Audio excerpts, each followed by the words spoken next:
What's going on, everyone? Welcome back to Getting Technical, episode 54. I'm Raleigh, here with Jelinas is back, and we got Julian. I already botched that. Duval, T-Law. It's been a minute. You guys weren't on the last episode. Julian was tight, you know. Yeah. How you guys doing, though? Good? Yeah, we're good. Wait. Jules had a date the other night. We're not doing football, it didn't are we? go well. No.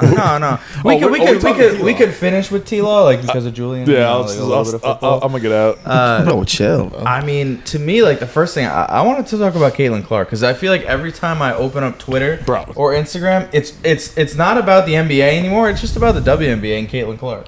Yeah, I don't know. Like, obviously, it had that, like, hot streak of it being, like, her getting fouled and, like, it being unfair. I think, like, people are dragging this with the WNBA, with the Team USA thing. Like, the Team USA is cool without her. Like, I got. See, no, because listen, I think it's so stupid of them to not leave her off, and here's why. She obviously is not one of the 12 best U.S. women athletes. Like, I think everyone can agree on that. But like, and it's fine if you want to leave her off. Like, I get why. Like, if you're trying to form the best possible team, I heard what their commissioner or whatever said, like, that's fine. But then I don't want to hear girls or like women in sports ever complain about not getting the same amount of money, because this was like a cash cow. You had it in your lap. You could have put her on the team, got more viewers, got more money for everybody, and the WNBA would have been more global. But now you want to be like, you know, respectful to the women, and now it's going to be no one's going to watch, and they're not going to get a raise. So like, it's fine, and I'm cool with that. But I don't want to be looking on TV seeing Monica McNutt being like, oh, why are the girls flying regular flights instead of first class? Like, because you didn't take advantage of this marketing opportunity. That's all I'm saying. All right, that's all I'm saying. Watch your mouth with Monica McNutt. That's first off. That's homegirl for real. No, she is cool. But I'm saying, like, she's one of the women on ESPN that would speak up on that. Cool. My thing is if the goal is to grow the game, which I get it, it's not the smart thing to grow the game. But like, because it's not growing the game, it's not hurting the game. So everybody's treating it like is it a fumbled bag by the Team USA women's basketball or women's basketball in general? Sure. But like, at the same time, they're clipping teams by like 30 points a game without her. Like, if this is to build the best women's basketball team for Team USA, like, Caitlin Clark's just not part of that. But has the women's U.S. national team ever lost in the Olympics? They've won seven straight. They've goals. never lost. So if like, but here's so I see both, and we could talk about the U.S. Olympic team, and then we could talk about the WNBA just in general with Caitlin Clark. But the idea for Caitlin Clark not to be on the team, in theory, based on just basketball, makes sense. Yeah. The youngest girl, I think, on the team is 26. Caitlin Clark's 22. So right there makes sense, right?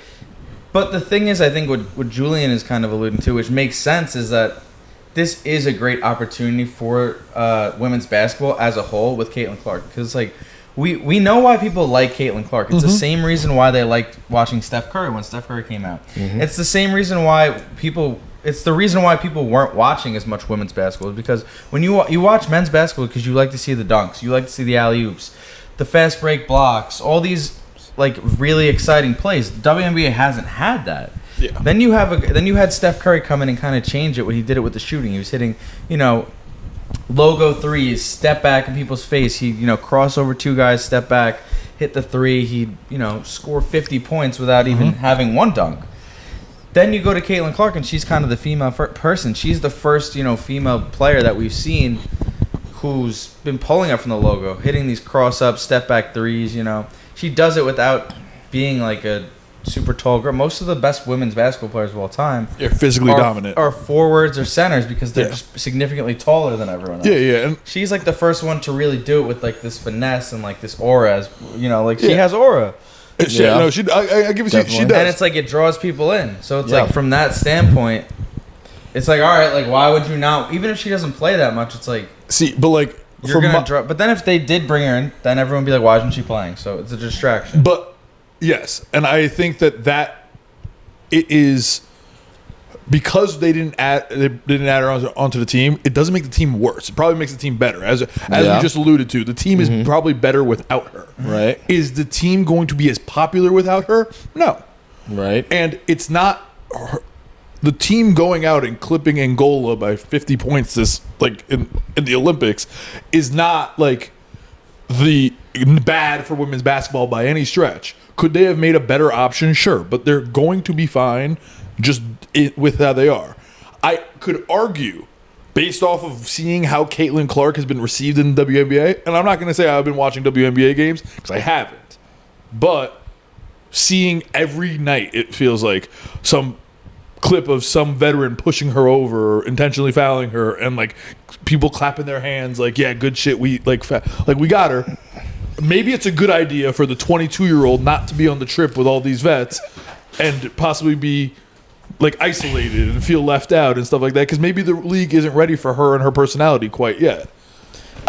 That's another side of it that I think needs to be taken into consideration, like along with obviously she's just not a top 12 player in the WNBA right now. Yeah, but and also though, my thing is yes, Caitlin, you could I saw something Dave Portnoy said the other day, you could argue she's the most talked about athlete in the world right now. You could argue it. I think she is. Yeah, that's how big she is. And who knows? People say, yeah, she'll be on the next Olympic team, which she probably will be. But who knows if she's huge right now. What if that goes down and people aren't watching that? What if she's okay, she's good, but all right, we're on to something better or something. You got to take advantage of this now while it's huge. It's you're sitting on $100 million. Are you gonna take it or are you gonna hope it's still there in 4 years? It's you know what I mean? That's a good analogy or a comparison in this case. It's just really stupid because I the businessman in me. I'm not a businessman, but the money part of me is why would you not? This is bigger than just Team USA. This is people's lives we're talking about. But I think it's also to grow the whole league. But it's also to build USA basketball. And I think men's basketball for Team USA, and I don't know if we want to get into that, it's not there. But what you can say, women's basketball in the United States has been incredible for the past 2-3 decades. So it's the women have taken care of business when it comes to that. So in a way, is Caitlin Clark needed to boost the popularity of it? Of course, that she will help boost the popularity of it. But like I said, that women's basketball has been fine, and throwing her into the cog of it all, I don't know if that makes I get why they don't do it. I get it would also be super smart, but I think in terms of just women's basketball in general, especially the WNBA, it's they do need someone like Caitlin Clark. What she's doing for the game, no one's ever done. That you can't argue that. But I think the reasoning behind a lot of outside of, I definitely think some of it is jealousy. I think some of these women who've been playing at a really high level who haven't gotten this recognition, I think it's bothering them for sure. I 100% agree. But I also think that something that Gino Auriemma said, he was on someone's podcast, and this is just true. It's Caitlin Clark talks a lot of trash. She talks a lot of shit. I didn't know that. Oh, she's always done it. Because you don't watch WNBA. She's known for it. People know that she talks her shit. And that's great. And I think it's great for the drama, everything about the game. We like seeing things like this. We like seeing arguments. We like seeing beef online. It makes the game entertaining. It makes it gives us something to talk about around the game outside of the actual game itself. But if they keep doing this shit, it's just making the rest of the league look bad. Bro, you said you wanted a girlfriend I do want a girlfriend. For anyone that knows a girl, hey, let me know. 27 years old, good looking guy. I make some money. Bro. So, let me know. Pharmacist, if anyone was wondering. Yeah, I'm a doctor. Holy shit. I cannot believe it went up to that tangent. But no, it's just the facts. You would think that people are gonna embrace Caitlin Clark, but also that's just kind of how sports are. People are never going to be all buddy. I think sometimes in the NBA and some other pro sports, it is like that. But the WNBA has kind of been a chippy league for a while. Bro, the WNBA is crazy. That's the only league that everybody fucks each other. That people fuck each other in. It's the truth. I'm trying to join that league. Pause. Bro, I mean, it's the truth. There's like stories of exes on each other's teams. Like it's lot of just drama. It's insane. That's where you went. But no, I agree though. The WNBA, like, I mean, I guess they'll be fine. You know, they missed an opportunity, but they'll be fine in the long run. I saw like I said, I don't know any. I wasn't a big WNBA follower, but like they have like the whole thing with like. I think they've just mismanaged and mishandled their stars. Like, I don't know. Oh, they've done a terrible job. WNBA has done a terrible job of managing their stars. And I think like I saw something, and I'm not sure. I remember Skylar Diggins from like when she was with Notre Dame, but like I saw something where she like just like stopped showing up to teams and like a bunch of team stuff, and like they like exiled her almost off the team, and like. It just seems weird that like that's the route they go. Now I don't know why like the WNBA does it, but still at the end of the day, I think that they just need a little better star management. And I also don't think Caitlin Clark's probably ready yet. No, I mean it's just like when you come into a league, right? Like how many times does a rookie expect like all the pressure on Caitlin Clark coming into the league at 22? 3 months after her college season ended? Exactly. Like people are expecting her to just be putting up 30 a game every night, high efficiency, just dominating.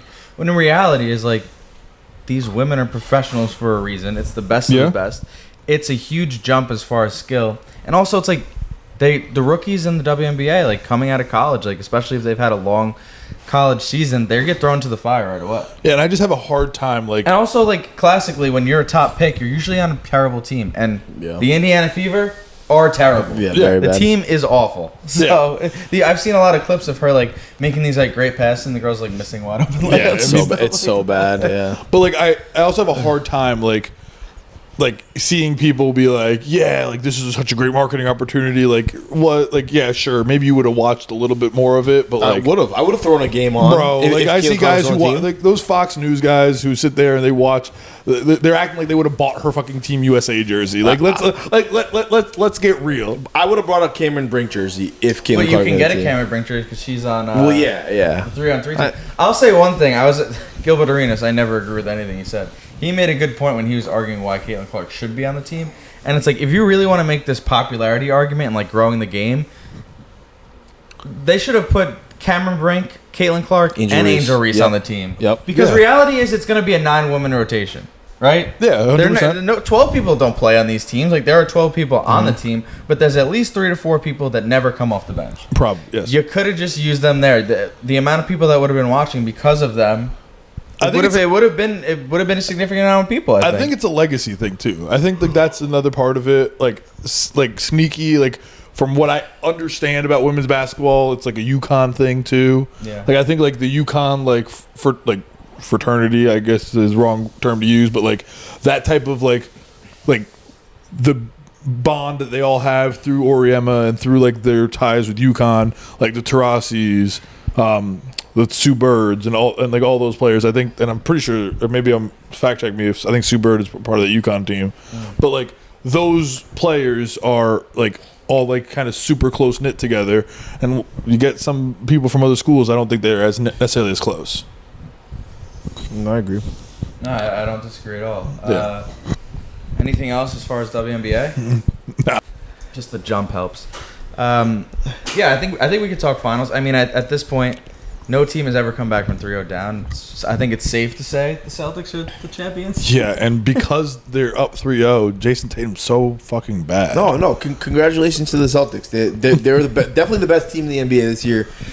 But Tatum is not the reason they won this finals. Jaylen Brown is the reason. Cool. No, I think the reason they won the finals is they're by far the most talented roster. Yes. But Jaylen Brown's like they have two top 15 guys. Yeah. And then if you think at this point, I think Drew Holiday, like there's the stuff Drew Holiday does defensively. 15. Well, I'm saying Jaylen Brown too. Like Yeah. Jaylen Brown's top 15. I'd say after this playoff run, I think Jules just said he's not the best player on the team. After this playoff run, I think it's hard to argue against Jaylen Brown being a top 15 player. Jules, who's the best player on the Celtics? Jaylen, whatever his middle name is, Brown. Cool. Yeah, that's also. Yeah. Yeah. I mean, it's like he's been the best player on the Celtics on the whole playoffs. Like, if we're being honest, am I lying?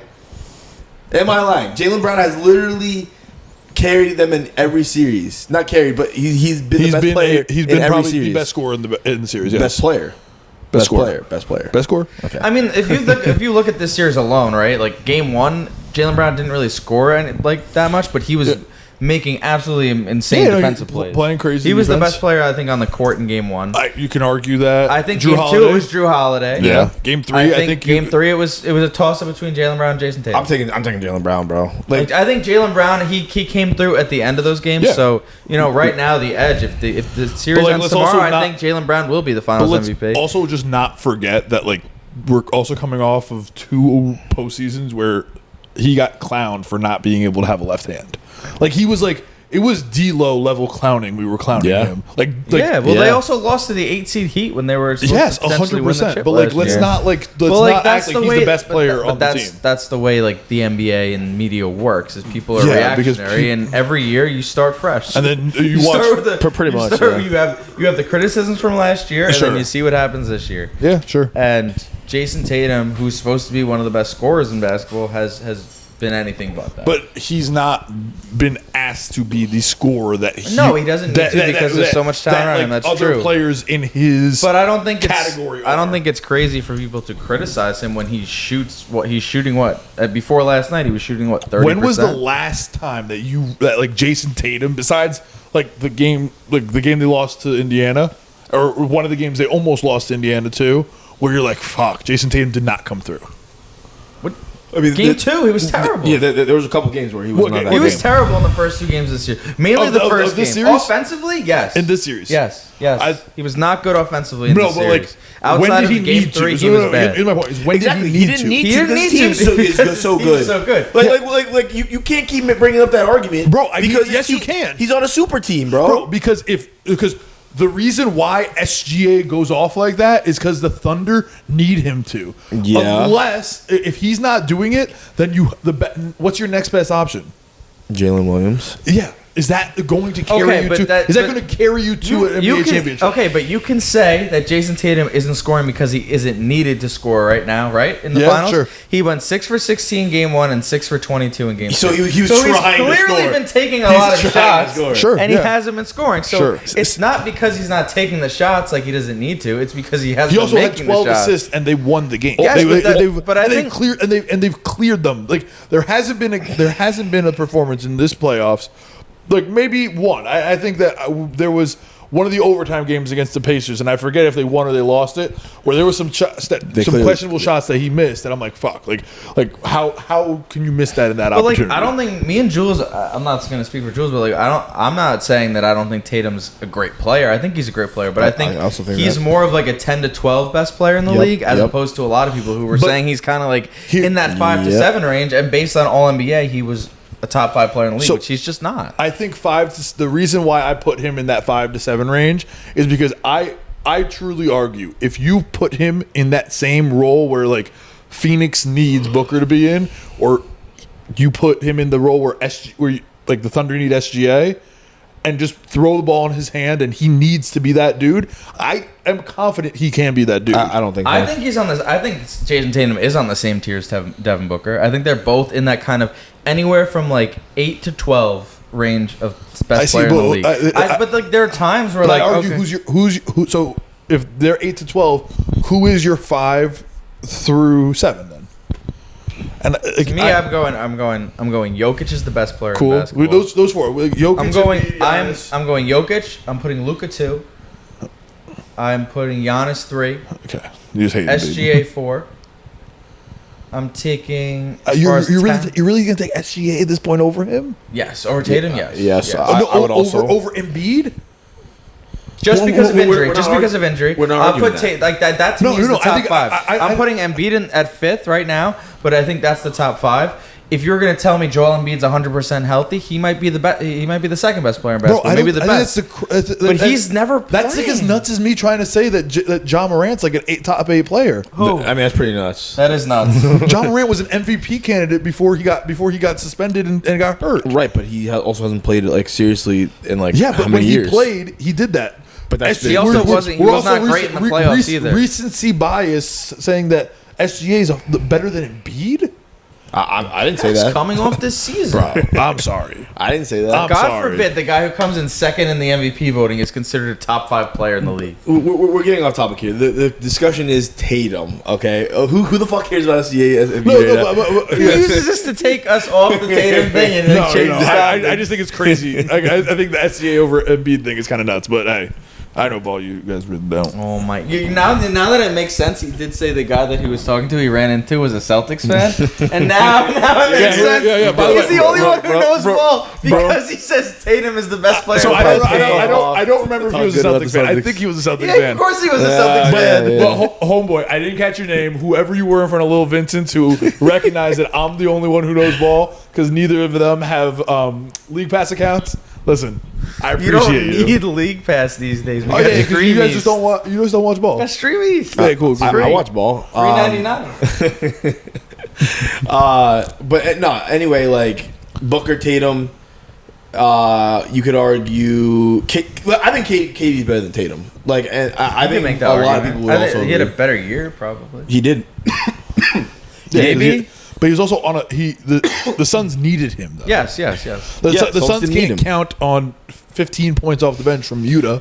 But also, Nick, to counter your point, You though, would have like, thought when it was the way Yeah, Julian you was would have thought reacting. the way Jules talking about him. You would have and now he's in what, China or Japan again?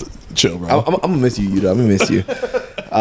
No, but listen, like you could argue also that Jason Tatum's stats are so good because his shots are coming so easily because he's on a good team, Bro. who creates good shots for him.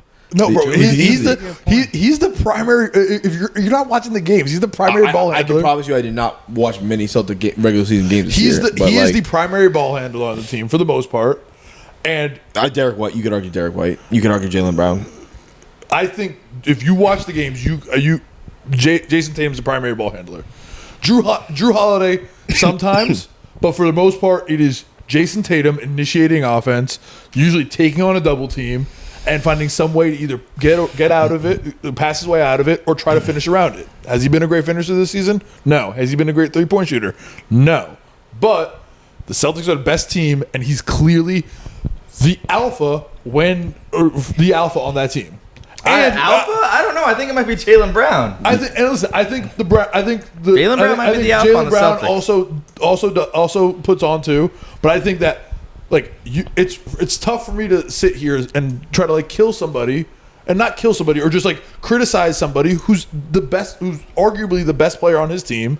And they're the best team by a wide margin. They are the best team, and part of that is because Jaylen Brown and Jason Tatum have decided that their egos don't matter as much as they used to in the past. And yes, they've been able to be like, all right, they're going to let each other have these moments. And that's part of the reason why I get so pissed off about this Booker thing. Because if you let me cook for a second, if Booker could get his head out of his ass and try to actually win some basketball games instead of put up 25 point a night per game stat sheet that Julian's gonna send to the group chat and be like, "Yo, look what my boy Devin Booker did, Devin Armani Booker." That's getting clipped. Devin Armani. You know, if he put his ego aside, he maybe could have done something with. He doesn't have an ego. What are you talking about, bro? He could have maybe put his ego aside and fucking sat there and won with Kevin Durant, won with fucking Bradley Beal. You have 3 players there who. So you don't watch Suns games though. So you don't watch Suns games. Like it's literally Booker and KD, and the rest of the Suns can't make a shot. That's exactly how it goes. Booker, he averaged 7 assists this game. This season. Sorry, Yeah. 7 assists. And that was like top 11 in the league. So what do you mean ego? He doesn't just chuck up shots and stat pad. He tries to get his teammates involved, and when they're not hitting shots, I don't know he if has to do it himself. him trying to get his teammates the ball. He does his best to get his teammates the ball. Bro, he's like I just think that there's a way to play good team basketball, and I think that Jason Tatum is doing it and doing it at a level where it comes off as it's detrimental to him and his personal brand and his personal stats and his reputation and his game. But look what his team is doing. So like that's basketball to me. At the end of the day, you sitting there, like Devin Booker sitting there in Cancun watching the finals, being like, "Yo, I score more points per game than this guy." This is goofy. That's why it's goofy. That's why the Celtics winning this championship is so bad because now Nick's just gonna hold a ring over No, Devin but like Booker's head. think about it as saying- think about it as Knicks fans. Funny thing is, he's literally a Knicks fan. Yeah, he's like- no, this is ridiculous. Think about it actually. as a Knicks fan. Like, we saw the good, the bad, the ugly of Julius Randle. This season, when Julius Randle decided to actually be a fucking team basketball player and help like Jalen Brunson be the kind of guy he was, that was the best basketball the Knicks were playing, like, of like my lifetime, I want to say. You're not wrong. And watching that like happen, it was much better and it helped the team win games. I'm sorry, you did not see the same thing from Devin Booker this season. You did not see the same thing. Like, SGA led his team. He didn't have to do that. You hear that, guys? Nick's just slurping Tatum, bro. Clip that. It's wild. Just absolutely wild That's stuff. All right, should we do a Tatum Would You Rather? Yes. Yes. But you got to give the players because you want to do that. I'm down to do it. All right, so let's do it. Jason Tatum Would You Rather? Okay, Jason Tatum, would you rather? Would you rather Jason Tatum, would you rather Jason Tatum or SGA? SGA. SGA. Cool. Jason Tatum. Would you rather Jason Tatum or Jimmy Butler? Jason Tatum. Jason Tatum. Jimmy Butler? No, I said Jason Tatum. I hate Jimmy Butler, bro. Jason Tatum or Kawhi? Jason Tatum. Is Just because Kawhi, I can't trust Kawhi to stay on the court. Is Kawhi healthy? See, like, Is Kawhi healthy? Answer the question. sure. Fully healthy Kawhi, Kawhi. yes, Kawhi. Kawhi. But he's never going to be playing all the time, so I'm taking Tatum. Cool. Jason Tatum, Jalen Brown. I can't believe it's this close. honestly. Jalen Brown. Jason Tatum. But it's very close. It's getting closer. I'll give you that. But Jalen Brown is getting better, improving quicker than Jason Tatum. I think on a macro level, it's still Tatum. Tatum Tatum's clears him. better, but like Jalen Brown he's creeping up on him. Who's better at defense, Jalen Brown or Jason Tatum? Probably Jason Tatum. Jason Tatum. No. See, No, that's where you Jason lost me. Jason Tatum has more versatility than Jalen No, Brown. Yeah, I think Jalen Jalen Brown Brown has locks more up. flashy plays than Jason Tatum, but I think as a pure defender, Jason Tatum's Jalen better. Brown can legitimately switch 1 through 5 at his frame. He's 6'9", You 240. mean dude. Jason Tatum? Jason Tatum. No, sorry. he said Jalen Brown. No, bro. but that's what I mean. I mean, Jason Tatum is like, you can literally like, if you needed him to try to guard like an Embiid or a Giannis, like, I trust that Tatum probably could. Yeah, he's definitely more versatile because he's just bigger. So I think that adds more value to that. And I think he probably has a better vertical rim protector too. I'm going Jalen Brown, but let's move on. So Giannis or Tatum? Giannis, come on. Giannis. It's kind of laughable. It's Giannis. But like, when are we gonna have the Giannis debate where Giannis is like? Because I think that Giannis is too. I think people are too comfortably putting Giannis in like the top 3. No, I agree. No, I think not that at all. Giannis is clearly a top 5 player, but based on what he did this year, granted he got hurt. The team was falling apart and he was playing. yeah, 100%. The team was falling apart. 100%. And him and Dame were playing. 100%. I think Giannis is comfortably top 5. I think people put him in that 2-3 spot probably.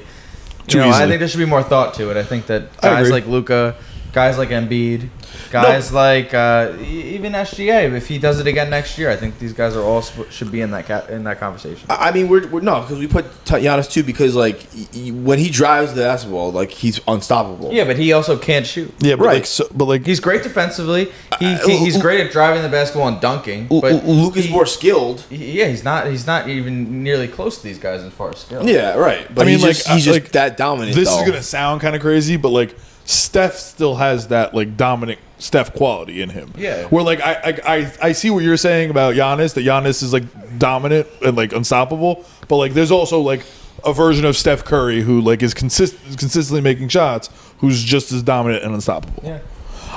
So how about this one? SGA or not SGA? Jason Tatum or LeBron? LeBron James. For next season, so tough. See, no, but that's not the LeBron's question. just like he's 40. But that's not the question. It's not next season. It's this season. I'm taking LeBron over Jason Tatum. What do you mean it's this season? It's this I would season. take LeBron over Jason Tatum right Like, now, right but now? it's Right so now? close. It's Yes, I'm taking LeBron no, over. I'm lying. I would take Jason Tatum. Bro, Bugging. they I'll never disobey my king. Like that. that's you know? kind of crazy. That's kind of nuts. Jason Tatum or Pookie. Anthony Edwards? Jason Tatum. I think Anthony Edwards is great, but I think where we had him when we ranked our top 50 players, we had him in the 15 to 20 range. Yeah. No, That was 13 also to before- 18 It was range. before the playoffs. Yes. He's not top 10 yet. He's great. He's going to be a top 5 player in basketball. Yeah. He's not there yet. Let's get to the interesting one. And last one. Tatum or Booker? I mean, you already know what I'm gonna say. Yeah. But Just wipe your mouth. I'll take Tatum come on, man. because of his defensive versatility and playmaking. But I also think that they're both closer to. I think they're both in like that 10 to 12 range. So what I'm hearing is I just don't. I can't understand who your top 10 is. Then Ross. That's the only issue I have with your takes on the top on Tatum, because who are you clearly putting in that 5, 6, 7, 8 range? KD, Let me Booker, look at my list. both over Tatum, in my opinion. Who? KD and Booker are both over Tatum. I will defend that till I die. I don't think KD is in there yet. What do you mean? I think KD's still in there. I think Tatum is probably for me. When I really look it down, and I'm not just talking shit, he's probably like 8. I think Jokic, Giannis, Embiid, Luka. Oh wait, this is your list. I still have me. Like I think that the top 4 players in the league, because I think I dragged it. I would put SGA at 5, firmly at 5. Yeah. I would put Embiid at 4. So I think that Jokic, Luka, Giannis, Embiid are the clear top 4 players. They're firmly in the top 10. They're the firm. Yes, guaranteed top 10. Then I think SGA is firmly at 5. So I think those are like the top 5 players. I think it's hard to debate those I think top so the issue with the top 10 is those 4 players that you just mentioned: Luka, Embiid, Jokic, and Giannis. In no order, firmly in there. And then I think there's 4 more players who we don't know what to do with them as fans. And if we put them outside of the top 10, it would feel disrespectful. But also putting them in the top 10 feels crazy. Like when we're comparing Booker and Tatum. No. I don't feel like at my core that those two are like should be top 10 players. But then when you kind of look at it, who else are you putting there is kind of where you end up. Yeah, it's not like I'm like he's top 10. Like he's like it's like this thing where from 6, basically starting with like Curry, all the way to like that 15 range where you have guys like Halliburton, Donovan Mitchell. Like if those guys start off the season hot next year, we're going to be saying that these guys are top 10 players and replacing them with someone like if Booker's off to a slow start. Because Booker hasn't really accomplished anything crazy that these guys haven't. I mean, he made the finals. Outside of making the finals once and put up and having numbers good in the scoring numbers. So what has Luka done? Exactly. Same thing. Yeah, and Luke is regarded as a clear top 4 player. Yeah, but that's because of skill. That's what you were. And then you were talking about before. I was because you have those 4, and then you also have LeBron, Curry, KD, and Kawhi, who you feel obligated to put them in the top 10 because those guys are like cornerstones Legends. of like our not I wouldn't say childhood, but like of who we know as like great basketball players. Exactly. And you feel like you got to put them in the top 10, but at the same time, like, bro, do they actually deserve like how many more years do you think that like they deserve it? And like when you start getting into the debates over like Luke or over SGA, Booker, Tatum, you put guys like Brunson out there, you got put guys like Anthony Edwards out there. Like you have to think, do they leap over those pillars of basketball that we've had for the past decade? 2 decades? I think so. I think like next year, if the season starts off and wherever LeBron is, if he's off to just a mediocre start, the Suns struggle if KD's still there, and you got Ant Edwards, you have if the Suns struggle, then like, Jalen Booker's Brunson, you have who's another young guy like Wemby. Wemby's coming in hot. Donovan Mitchell, all these guys, like they're like if they Low-key continue Chet, to do what they're doing, Chet. even throw in Chet, like those guys are going to jump them, and I think that we're at the point where it's like if we post a clip of us saying like LeBron, we're going to take Jason Tatum over LeBron, the internet's going to freak out about it. Yeah, but like but in reality, if you're watching, LeBron he puts up good numbers. LeBron's always going to do that. If he's playing, he knows how to fucking get 25, 7 and 7, and then just by smarts alone. Yeah. But then you look at what he's doing on the defensive end, and that's kind of what I think you want to segue into with Luka. Yeah. Luka's been. I think the thing is that if you've been watching this year, I told you to look up, and you found clips like Luka. As much as Luka does on offense, and as amazing as he is, he's one of the worst defensive players in basketball ever. There was this one. I remember it was last night actually. He missed a shot, was on the ground, was yelling at the ref. Celtics were pushing it. Sam Hauser hit a wide open three, and after that I was like, this guy is like very overrated. Like he's one of the best offensive players I've ever seen, probably ever.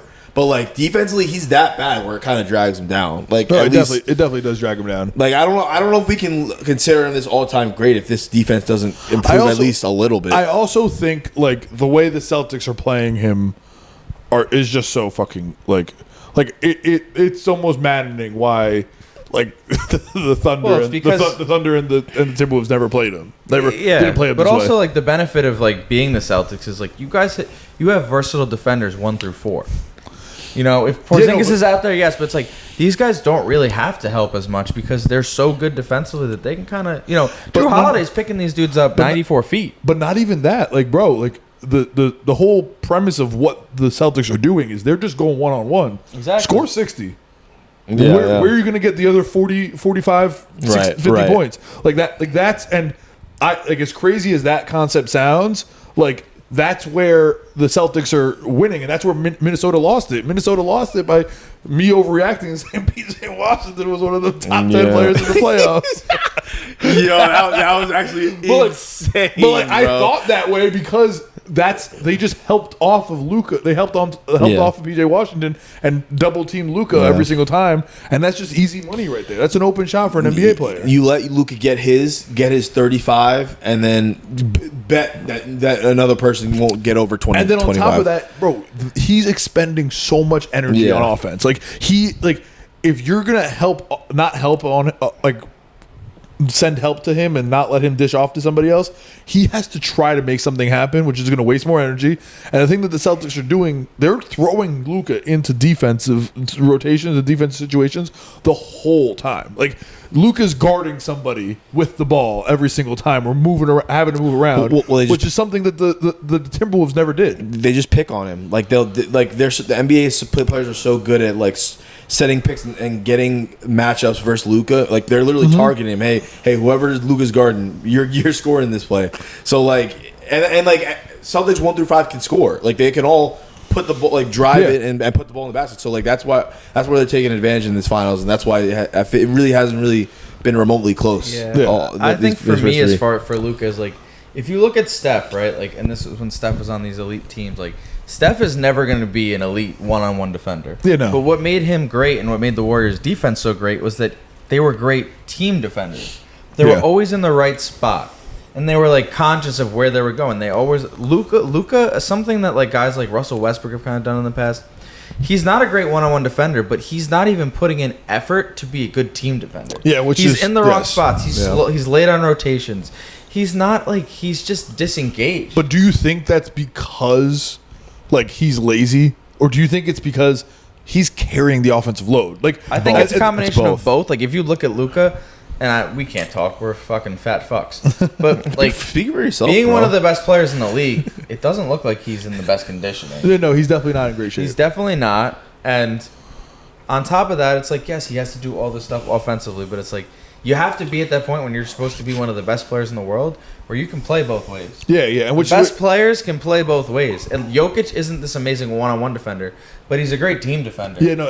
Advanced statistics say he's one of the better defenders in basketball. Yeah, which is part of that. I do think that like Jokic is underrated in how passable of a defender that he is. And like I think it actually, I know we just kind of shit on him for a little bit and just kind of said that maybe he's like penciled in or put in there in the top 4 so quickly, but I think like that's what makes what Giannis did so incredible. Like Giannis was the best defender on the floor and the most unstoppable offensive player, like in the same breath.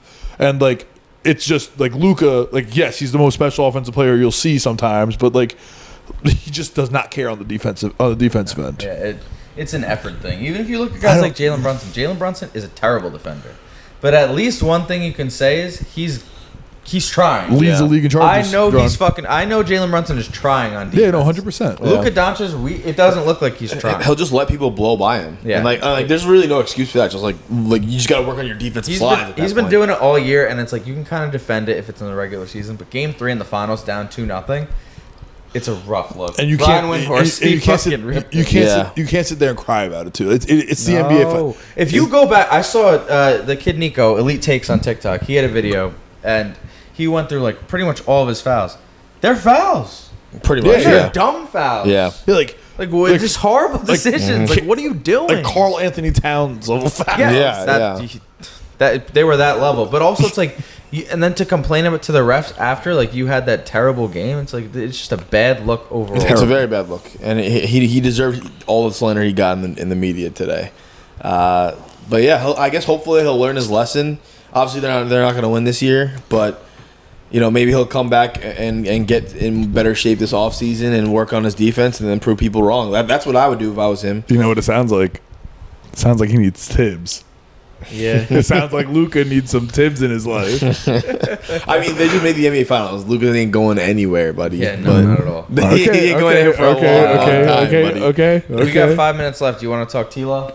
Yeah. Yeah, let's do it. Because I'm not resetting it again. We got 7 minutes. Let's do it. All right. I mean, T-Law, you take the stage, bro. Yeah, man. T-Law, big extension. Now the highest paid player in the National Football League, which is crazy. Yeah, it is crazy. Because he's say. not even the top 10 quarterback. No, he is. And the reason he's top 10 to 15. This is a genius move from the Jaguars, though, because first of all, this is genius. Like, there's no loss to it because you were gonna keep him anyway. Like, there's no way you weren't gonna keep Trevor Lawrence. He's clearly an above-average quarterback, clearly. So, and the market is what it is right now. Like, you're paying people at least $50 million a year. Tua's gonna get it. Dak's gonna get it. They're all getting it. So, $55 million, given what like the money's gonna go up in a couple of years anyway. So people are gonna be making mid-60s if you're a quarterback. You're doing this now. Like, you don't have to wait because the price is only gonna go up. Like, if he has a good year this year, you're paying him $60 million a year next year. Yeah. So I agree with that. I think that's the one thing with all these contracts and all these sports. It's like the numbers always look crazy, and then you look back 5 years later, and you're like, it wasn't that bad. You kind of got him for a good deal, right? Like we look at even the Lindor contract with for the Mets. Lindor, people are still talking about how it's this terrible contract. It's like he's making like 30, 35 a year, which is a lot. Mm-hmm. Ohtani's making like 70 on Wait, paper. didn't Lindor get traded though? Well, like that's the whole thing, and with all these things, Jalen Brunson bad contract, Julius Randle bad contract. Then you look at these contracts a few years later, and you're like, Karl Anthony Towns is making 65 a year. Yeah, that contract isn't bad at all. Yeah. So it's like T-Law right now, like you're saying, some people are going to react and be like, overpay. But like you said, the next batch of quarterbacks that get paid, someone's going to be making $70 million a year, and he's going to be a fringe top 10 quarterback. And Trevor Lawrence's contract is going to look good. So it's just the way contracts are in sports. 2 years ago, Christian Kirk got $17 million a year, and it was a top 10 wide receiver contract, and everyone was laughing at us. Yeah. And now he's like not even top 30 like highest paid wide receiver, and he's like good. He's living up to that's like the latest example of like just wait and see what happens. Yeah, he's living up to not being a top 30 wide receiver. He's 24 years old. He's only going to get better. Like, QB's primes aren't until 28, 32 anyway. So I don't think you can can you confidently say at this point he's just going to get better? Yes, I'm 100% confident he will be a better quarterback 2 years from now. I do think he'll get better. I think the situation's going to get a little bit better, and I think what's the situation? Like what? I don't think he was in the best situation. He got hurt last year. Like he's had his year 2 when he was healthy and was properly coached. They made the playoffs, and he had a really good year. So I have confidence that he could do that many more times. Also, if you're Jacksonville, it's like another thing. It's like you're a small market team. What else? You have you have no choice but to pay Trevor Lawrence. So because of that, it's automatically a good move. Because you do have a guy who, in theory, could be a top 5 quarterback if things go right. He has the physical traits. He has the history of doing it at every level. He's had success in the NFL. He's also a good guy. For the Jags, it's a good move. It's a chance. It's a move you have to make. And we'll see what happens. But you have to offer him Bradley Beal money. I'm thrilled for him. I mean, that's my guy. That's my favorite athlete of all time. So, All time? All time. It's him and Devin Booker. But Trevor Lawrence is my number one. Bro, where's so, your history, dude?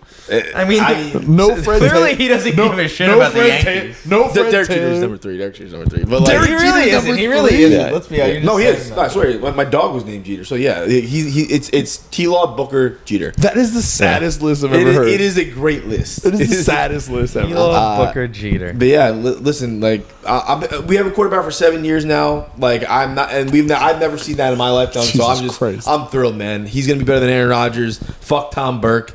And we'll see you next week. But Good episode.